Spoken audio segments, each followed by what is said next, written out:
Okey, Assalamualaikum warahmatullahi taala wabarakatuh. Dan selamat pagi, salam madani. Salam Kerjaya Premium.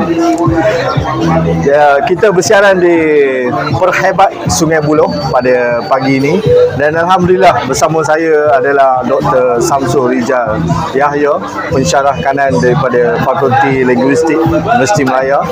Salah seorang penasihat program kita, Veteran Talent Capital. Dan pagi ni kita nak bercakap tentang talent management, khususnya kepada veteran-veteran Angkatan Tentera Malaysia. Assalamualaikum Doktor, apa khabar? Assalamualaikum. Oh, baik. Terima kasih sudi datang ke booth kami yang tak seberapa ni. Alhamdulillah kita diberi peluang untuk buka booth hari ni, dan Doktor pun ada masa bersama dengan kita begini. Jadi kita teruskan Doktor. Apa yang kita boleh kongsi dengan pendengar-pendengar kita, peminat kita. Oh, ada peminat kita. Ya. Baik.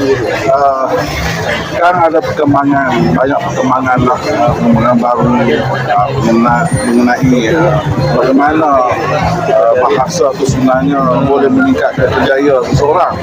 Jadi kalau kita bercakap tu, kita kena pertimbangkan apa yang kita tuturkan, apa yang keluar daripada mulut kita, kerana itu cerminan siapa kita kan. Jadi jangan anggap bahawa bahasa itu tak penting, tapi sangat penting, lebih lagi untuk kerjaya. Jadi dalam kajian ilmu linguistik pada hari ini, kita bukan hanya kaji bahasa itu saja, tapi kita kaji bahasa mengikut bidang dan semakin luas. Ya? Jadi kita pergi ke misalnya Dr. Patient Communication. Sekarang dah ada bidang baru. Dah ada bidang baru dan dah ada pakar pun.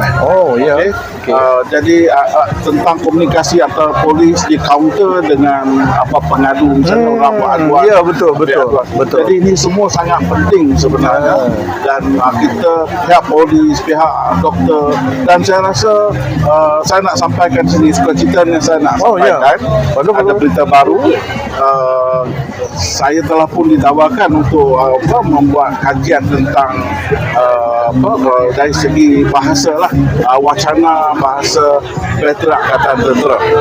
Bagus. Jadi ini berkaitan dengan kebolehpasaran kerjaya setelah meninggalkan Angkatan Tentera nanti. Jadi baguslah, dia bukan hanya dari segi wacana saja, dia melibatkan pergerakan badan, kemudian gaya, aturan sebagainya. Jadi nanti bila kita buat kajian ni, kita akan dapat satu pattern yang jelas, yang identik. Kalau dia baru keluar kerja misalnya, dia dah ada, masih lagi terbawa dengan cara lama, gaya lama. Jadi yang ni yang kita belajar untuk shift the pattern tu. Ada banyak lah. Jadi itulah di antaranya. Satu perkembangan yang menarik Doktor, kerana dalam pengamatan kita yang daripada Veteran Talent Capital ni, kita menguruskan talent-talent daripada veteran, isu komunikasi, isu bahasa menjadi satu perkara yang sangat krusial. Jadi apa yang Doktor sampaikan ni sangat menarik untuk kita kongsikan. Kadang-kadang cara dalam tentera ni memang dia begitu, cara regimental, dan kemudian cara awam tu dia perlukan lebih soft sikit kan. Dan kalau dalam tentera ni cakap lembut-lembut, cara soft, dia tak jadi tentera lah kan. Kemudian bila nak join dalam awam ni, dia kena tukar bermakna, bukan saja gaya bahasa, gaya percakapan, tapi minda dia pun kena bertukar. Jadi kalau bidang baru yang Prof sedang terokakan ni, apa yang boleh menambah nilai kepada bakat-bakat veteran yang berpengalaman dan sebagainya? Sebenarnya kita kena mengakui dan menilai setiap potensi yang ada. Mana dia veteran setelah meninggal kerja lama, masuk ke kerjaya baru, jadi tentunya veteran tersebut perlu mempunyai persiapan. Saya rasa di antara persiapan yang perlu sekali ditangani ialah bagaimana untuk dalam hal-hal membuang keakuan sebagai tentera tu, kena masuk ke masyarakat kan. Betul. Jadi keakuan ni kena tinggal, bukanlah masuk buang jati diri kita tak boleh buang. Betul, Tapi yang boleh kita tambah baik ialah bagaimana kita sentiasa sedar berdepan dengan siapa pada ketika kita bertutur.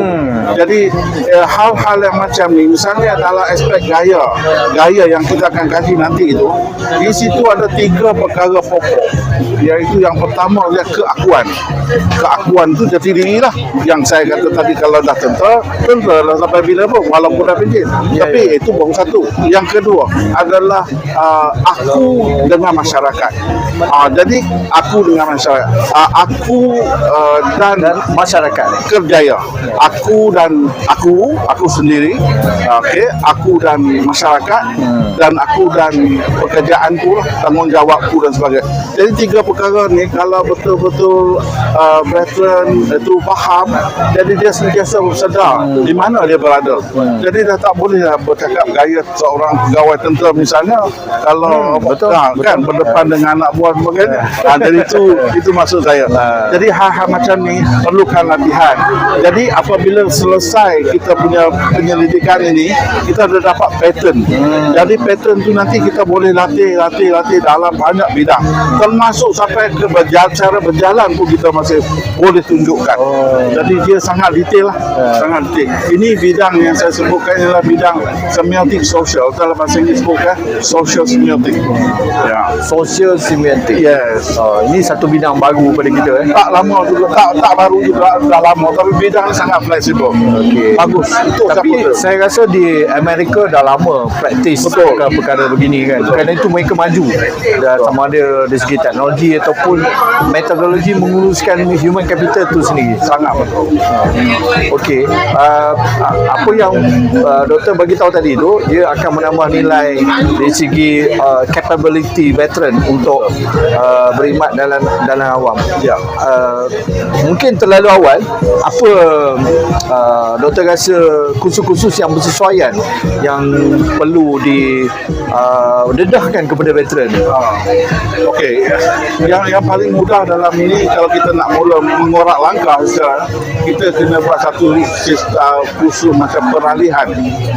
Kursus peralihan ini adalah untuk kita memberi peluang kepada veteran yang berkenaan supaya dia in situ, maksudnya dia sedar di mana dia berada.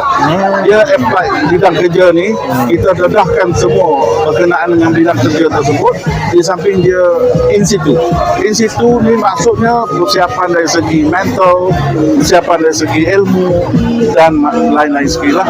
Itu maksud saya. Okey. Wah, satu perkembangan yang perkongsian yang sungguh bermakna pada pagi ini sama dengan Dr. Samsul, dan insya-Allah input-input yang kita dapat ni nanti kita akan kongsi dan kita berkomunikasi dengan potential peserta-peserta khusus yang kita akan buat. Jadi dengan itu saya sudahi dengan wabillahi taufiq wal hidayah. Assalamualaikum warahmatullahi wabarakatuh. Terima kasih banyak doktor. Ya, terima kasih.